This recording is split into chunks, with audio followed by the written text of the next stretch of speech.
ఒక్క శ్రీశైల క్షేత్రంలో ఉన్నటువంటి బసవయ్య ప్రత్యేకించి పెద్ద నంది శనగల బసవన్నకు ఒక ప్రత్యేకత ఉంది. ఎంతో కష్టంలో ఉండి అసలు ఇక ఆ సమస్యకి పరిష్కారం అన్నది దొరకకపోతే ఎలా ఈ సమస్య నుంచి నేను ఎలా పైకొస్తాను అనుకున్న వాళ్ళకి ఒక్కటే ఒక్క పరిష్కారం అని సంప్రదాయజ్ఞులు ఇప్పటికీ చెప్తారు. తిన్నగా వెళ్ళి నందీశ్వరుడికో నమస్కారం చేసి ఆయన చెవిలోకి వెళ్ళి చెప్పుకోవడమే. పక్కనున్న వాడికి వినపడకూడదు. మీ సమస్య వెళ్ళి ఆ నందీశ్వరుడి చెవిలో చెప్తారు. ఆయన చెవిలో చెప్తే ఆ సమస్య పరిష్కారం అవుతుంది.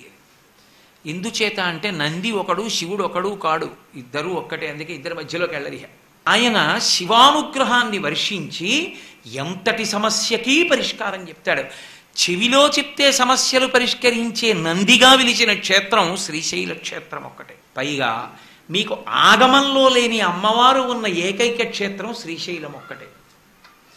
మీకు ఆగమాలని కొంచెం జాగ్రత్తగా పరిశీలనం చేస్తే కామేశ్వరి అని అమ్మవారికి ఒక పేరు. మహాకామేశ్వరి, మహాకామేశ్వర అంటారు. ఇద్దరి మధ్య పంచసామ్యములు ఉంటాయి. పరమశివుడు ఎలా ఉంటాడో అమ్మవారు అలాగే ఉంటుంది రూపంలో కూడా. అలా ఉండేటటువంటి పార్వతీ పరమేశ్వరులలో ఉన్నటువంటి అమ్మవారి తత్వానికి కామేశ్వరి అని పేరు. కానీ భారతదేశం మొత్తం మీద ఇష్టకామేశ్వరి అన్న మాట లేదు. ఆ మాటతో మూర్తి లేదు. ఒక్క శ్రీశైలంలోనే ఇష్టకామేశ్వరి ఉంది. ఆవిడ్ని దర్శనం చేయడం అంత తేలిక విషయం కాదు. ఏ కారు వెళ్ళదు. శ్రీశైల క్షేత్రంలో ఉన్న కొన్ని జీపులు మాత్రమే వెళతాయి. అది కూడా గుండెదిట ఉన్న వాళ్ళైతేనే వెళ్ళగలరు. మీరు ఆ ఇష్టకామేశ్వరి దేవాలయానికి వెడితే ఇవాళ ఆలయం శిథిలమైపోయింది. శిథిలమైపోయి చిన్న గుహ ఉన్నట్టుగా ఉంటుంది. అందులోపలికి వెళ్ళి అమ్మవారిని చూస్తే చతుర్భుజి అమ్మ, 4 చేతులతో ఉంటుంది. 2 చేతులతో వైష్ణవ సంప్రదాయంలో లక్ష్మీదేవి ఎలా తామర మొగ్గలు పట్టుకుంటుందో అలా తామర మొగ్గలు పట్టుకుంటుంది.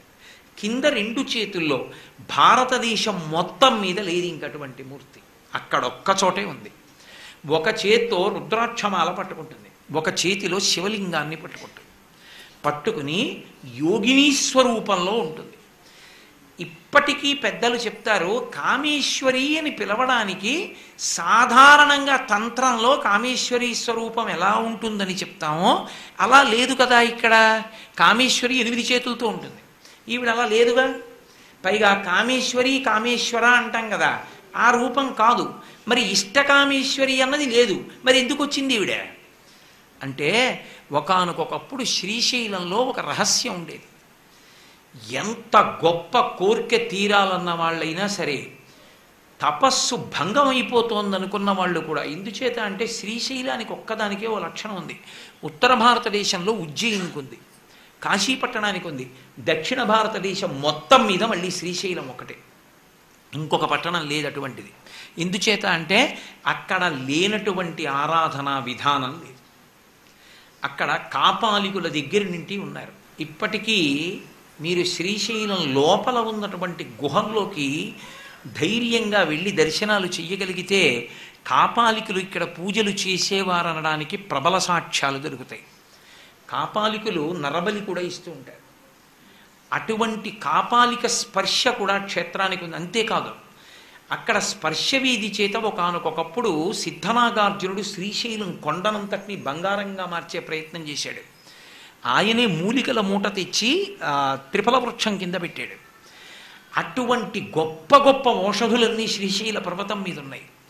అటువంటి శ్రీశైలంలో ఆ అమ్మవారి దగ్గరికి వెళ్ళి కోరుకుంటే ఆ తల్లి తీర్చని కోర్కె అన్నది లేదు. నీకేది ఇష్టమో అది ఇస్తుంది. కాబట్టి ఇష్టకామేశ్వరి. అందుకే భారతదేశం మొత్తం మీద ఇక ఆ రూపం లేదు, ఒక్క శ్రీశైలంలోనే ఉంది.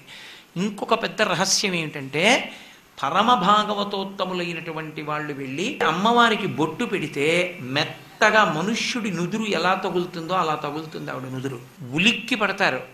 ఈవిడ విగ్రహమా మానవకాంత అనిపిస్తుంది. ఆమె ఆయన లేనిదే ఉండదు.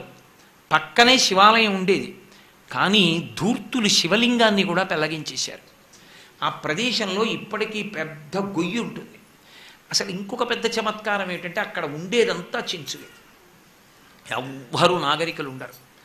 మీరు అక్కడికి వెళ్ళి కొంచెం కళ్ళు మూసు కూర్చుంటే సెలయేళ్ల ప్రవాహం చేత మీకు ధ్యానమునకు అత్యంత యోగ్యమైనదిగా ఉంటుంది. అక్కడ ఉండే చెంచుల్ని మీరు సంతోషంగా వాళ్ళని పలకరించి మాట్లాడితే వాళ్ళు తమ విలువిద్య విన్యాసం మీకు చూపిస్తారు. అటువంటి ఇష్టకామేశ్వరి దేవాలయం ఒక్క శ్రీశైలంలోనే మీరు చూడగలరు.